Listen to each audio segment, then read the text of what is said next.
In 1915, when Fox came to Los Angeles, it was mostly residential. There was a downtown area, of course, but the Hollywood was where the studios were mostly located, was still kind of a neighborhood area. It was residential. So that's what they liked about it. They could be left alone, they could expand there. But amazingly, there was a boom. Once the movie companies came in 1915, there was an article in Moving Picture World that said, on the cover, it said, Los Angeles, Mecca of the motion picture.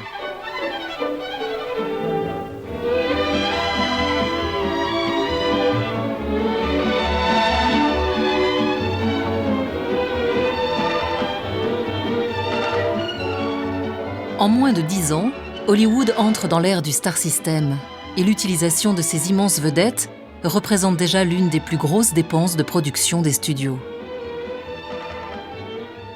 Someone like William Fox was very intelligent when he observed how big stars like Charlie Chaplin and Mary Pickford were making these big sums of money and were getting control of that process. And he thought, well, good heavens, why should I pay for them those huge sums? Why don't I make some movie stars of my own? So he thought, why don't I take this nice plump lady, Theodosia Goodman? Why don't I rename her Theda Bara, Arab Death? And why don't I put her in these Arab things that everybody will love? And I'll pay her as little as possible because she won't be anybody until I make her into somebody, and then I will own her. Theda Bara was doing roles like, for example, Cleopatra and the Queen of Sheba.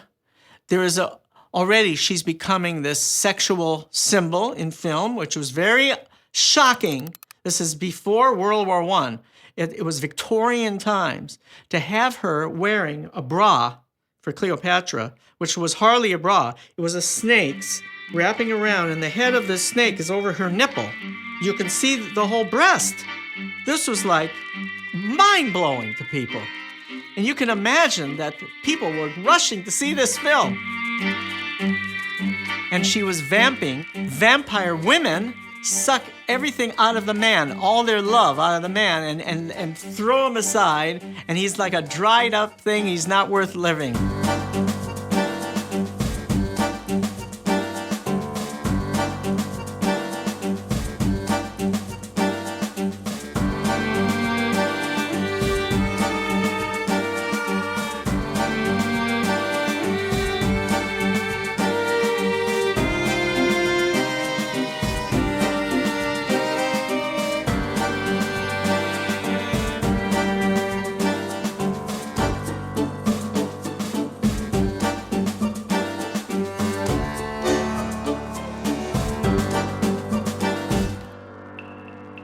Fox would stage crazy sort of publicity stunts, you know, saying that Theda Bara had this exotic, mysterious background, and she brewed her own perfumes, and she gave exotic potions and poisons, and she had snakes, and they would do interviews in hotels, you know, where she would enter veiled, and they would say, here is our mysterious woman from the East, you know.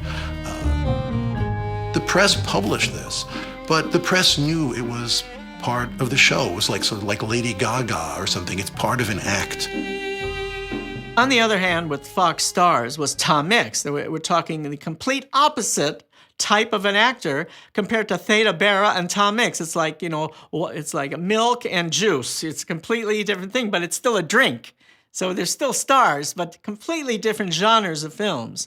He could shoot, he could ride, he could do stunts, he could do all kinds of things. He was a strange-looking guy, but actually he looked like a real cowboy, because he was really a real cowboy.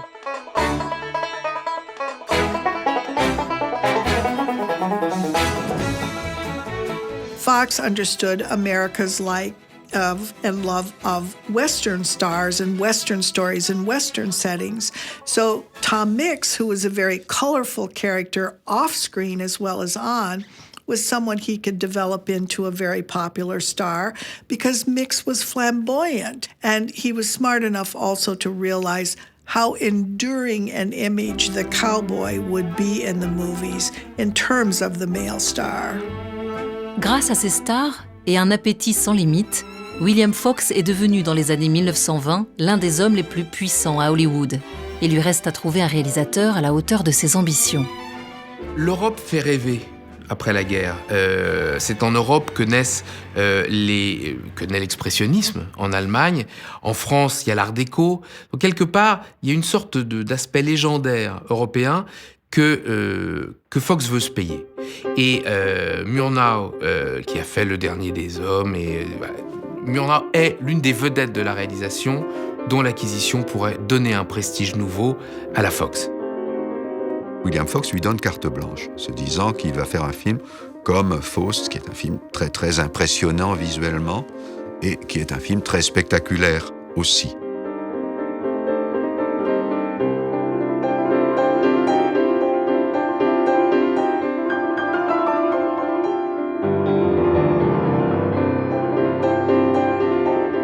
L'aurore a bouleversé le cinéma américain. Tous les films de prestige que Fox a tournés à l'époque ont été très très nettement influencés par le style de l'aurore.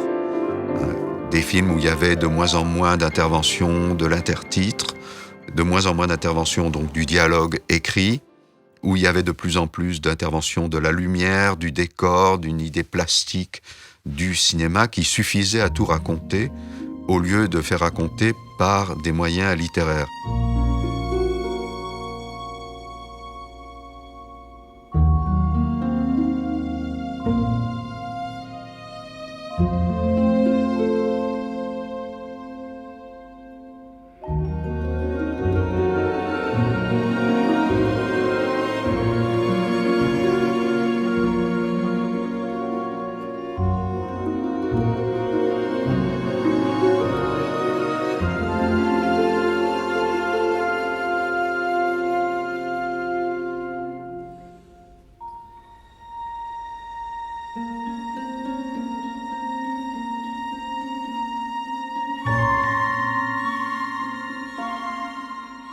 Every director followed him. If you look at the work of John Ford and Frank Borzage in particular and Howard Hawks, they started directing like Murnau, and the kind of the shadows and the elaborate sets and the moving camera, it all came from Murnau. So there was an increase in the visual sophistication, in storytelling sophistication, and in I'd say sexual romantic sophistication, and that raised the water for everyone in Hollywood.